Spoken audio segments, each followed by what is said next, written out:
I'm excited for this one, guys. It's our Eagle 6 custom build.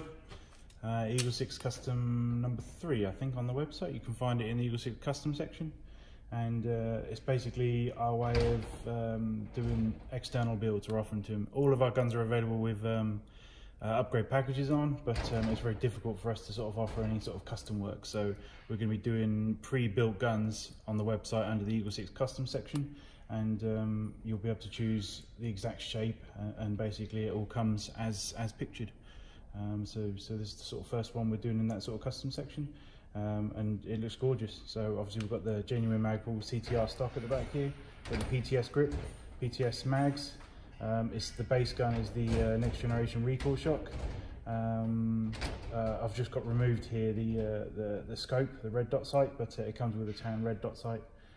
It comes with a PTS foregrip, the custom rail, and a silencer at the end there. So, and we've got it butted up, you know, straight up against the rail, so it just gives that sort of lovely look. And just the coloration of it, you know, the tans against the blacks, it just looks fantastic. So yeah, I'm just really happy with it. So this is our normal testing vid.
It's looking fantastic.